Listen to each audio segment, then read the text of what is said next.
your future self is already living the reality, the blessings that you're praying right now. I just had this thought of I started doing makeup, and then I just started sharing my story. So I really believe that no matter if you are stuck with your purpose, like don't know what it feels like to explore passion, this video is going to be about how you can start tapping into your inner teen, inner child, and just learn how to explore being a multi-hyphenate or multi-passion person, right? And there's so much joy, abundance out there, and I really hope that you get to tap into that and just get out of this survival victim mindset and just explore the reality in front of you, right? So when I first moved to the US, I didn't have a long-term plan, right? Most of my friends were set on getting a degree, staying in the same university, and then exploring, right? They were pretty much operating from the same mindset as me. Getting a degree, getting a 9 to 5, and having a job, sending money maybe back to parents, and I didn't have a plan. So when I first moved to the States, obviously I liked being in a new place, learning the new culture, language, adjusting at a whole, the neurons in my mind or brain completely rewired because of how quickly I had to adjust to the system, education, finances, the way people talk, the way people dress, culturally, everything, the food they eat. So I think that was really fast-paced because I came here as an international student, and I came here only a couple days before the school started, so I didn't have a chance to explore, you know, how living in the South was like. Mind you, like, I had no clue that the houses or even the surrounding was not like New York, because I was watching Grey's Anatomy, I was watching Friends, so expectation versus reality was like totally different. And I think gradually, you know, started like momentum, or losing interest in like going to school, you know, getting good grades.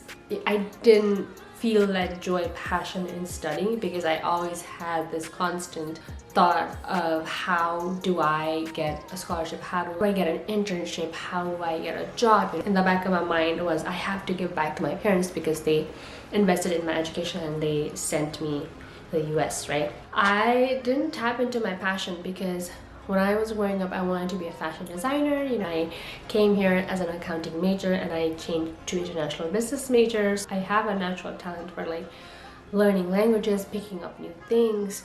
And the main thing that I would say, no matter, you know, what you're doing in your day and age, I think the most important thing is to sit and spend time with yourself. And I know not a lot of people like hearing that, because when I first got into a car accident and I was questioning my whole life purpose, right? Like I questioned why I got in that car, why I even got to this place. Because I think when most of the times when we're hit with like a really bad, struggling problem, experience, whatever you call that, most of the times you're operating from survival mindset, right? You're not like grateful for that car accident, you're not grateful that the love of your life, or, you know, guy who you thought you would marry and have kids, like, broke up. Like, the mindset or the way that you are operating is from survival. How are you going to get out of this rut hole that life put you in, or like your circumstances or situations put you in? That's the only thing that you're thinking about. So obviously when I was in that car accident, I was questioning, you know, my life path, my life purpose. I had just started like my online business, and I think the one thing that helped me get out or like switch the mindset is spending time with myself, like rest mode, and not thinking about multiple things at a time. I'm really glad that I had chosen family, like friends, family around me. So I think having that is also really important. Being around people who remind you of your power, who can pull you back into your power, is really important. And how can you do that is creating an inner temple, right? Starting to take those actionable steps in journaling, you know, it'd be in creating your own rituals. That is also important, because I can tell you, you know, you need to journal like 5 times a week. You need to work out like 5 times in a week. I can sit down and tell you all the things, but if you're not someone whose body is wired to journal like 5 days a week, then it won't work for you. So I really want you to sit down either at the end of this video, at the end of the day, the week, and reflect on the things that you enjoy doing. You can engage in self-care practices and make it really fun, enjoyable, pleasurable. I think that's one of the key lessons that I've learned, because I used to think, oh man, you know, like healing is such a journey, like you have to journal. And I would come from this place of I have to do this, you know, I have to work out, I have to eat breakfast. But instead of that, if you switch your mindset to I get to do that, you know, like I get to journal, and just getting excited, it's a ritual, like buying cute notebook from TJ Maxx, from anywhere you shop, you know, healthy like tea, coffee, diet plan, and just making simple things in life pleasurable. I think that's one of the key lessons that I've learned. So, and also finding your own rhythm, your routine is very important. Most people are not convinced enough of doing this personal healing work because they don't see the results soon, and most of us are wired for the instant gratification. You want to put an oatmeal in the microwave and then press a minute, 2 minutes, and then it's done.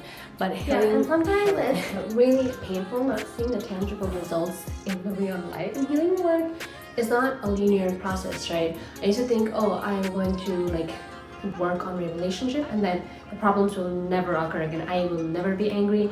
I will never like have conflicts in my relationship or like argue with my partner. Shame, guilt that comes up.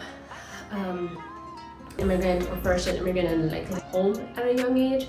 I think I was like, oh, I'm gonna heal this stuff and then it will never occur, or like, it will never pop up in my life. But I was so wrong, because one thing I realized in your own journey is the more you do the healing work, and the next time you are faced with an argument, a conflict, you will become much more capable and aware of those patterns and will be able to get to the other side much more easily.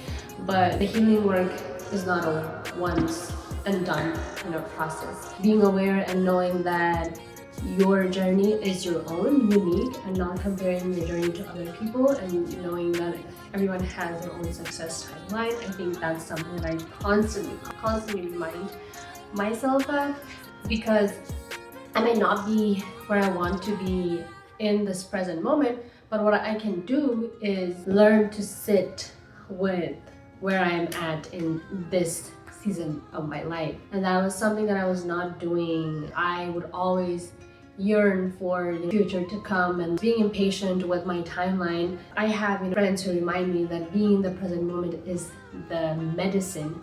And I used to preach that too, and sometimes I forget to take some of my own medicine. So I'm really grateful for that I have coaches in my corner who constantly remind me and pull me back into my power. So being present, I know it's like a cliche, like everyone says be present, be present, enjoy the now, but you have to become aware enough to rewrite your quote or live in the present moment.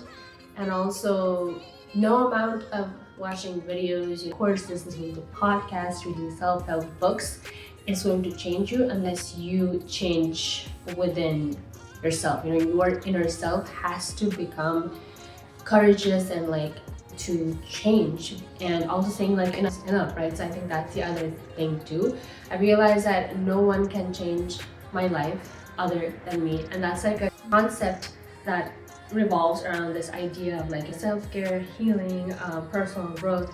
Only you can do the work. And as your coach, I as your passion coach will give you resources. I can give you the tools for you to heal and to help you encourage and take that step. But until and unless you are courageous and willing to do that, then nothing will change. Because you can download the freebie, you can download the meditation, you can download courses, but if you don't have the willingness to do the work, I think that's what it comes to. Like, you have to be willing to set aside like for yourself and just see the bigger picture, because healing your own self, and if you're on this path, then you have to realize that you're in it for the long game, right? And also, like, if you're a business owner, you know this. If you're a content creator, like you're in it for the long run. And sometimes, like me, I'm doing content creation, you have a part-time job, and I'm also a coach, and sometimes I don't see the results and I get impatient but I remind myself that this is for the long term, like step you take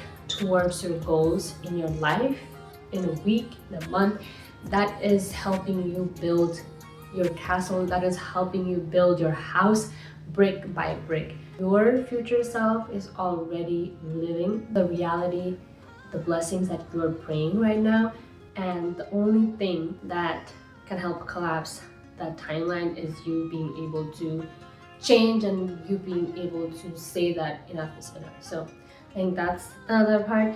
And then the other thing that has helped me really tap into like inner teen wanted to do was just, like I said, adding joy, being fun with what you do in your life. Because before I was operating in survival mindset, I would take life seriously. I still sometimes I think take life seriously, but what has changed is adding things that spark my inner joy, hula hooping, also like some bomb ass, Bad Bunny music when I'm cleaning the apartment. I think that's something that I'm doing to just tap into your inner teen, inner self, and like your body like feels right for you. Baking, you don't have to take mundane chores, mundane work seriously. So that's another thing. And then I think the other thing and the last piece that I want to tie to how you can connect with your passion purpose is trying out different things, right? Like I also want you to journal this video, like the things that you liked doing when you were a little kid, like when you're in middle school, when you're in high school, or even like you have kids, nephews, cousins, like kids.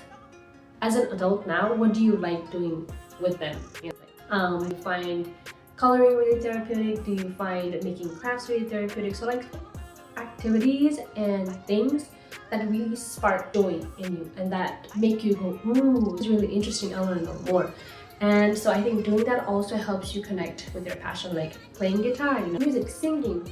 There's so many things that can help the flow of energy and just keep that energy so radiant within you. Because once we grow up, we forget to be a kid, right? I'm not saying like mature and like be a kid, but I think it's really important to come back to yourself, like tap into those inner child, teen moments that made us feel like ourselves.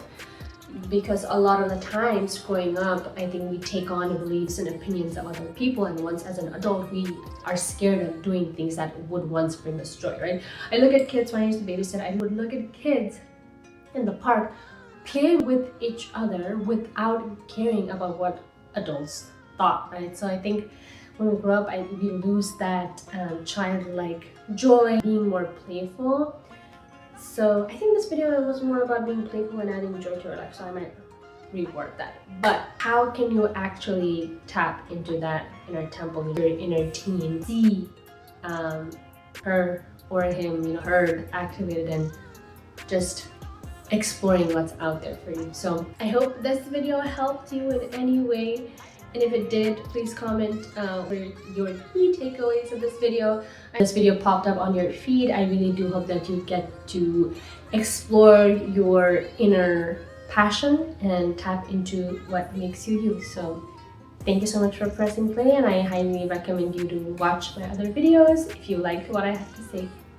Thank you.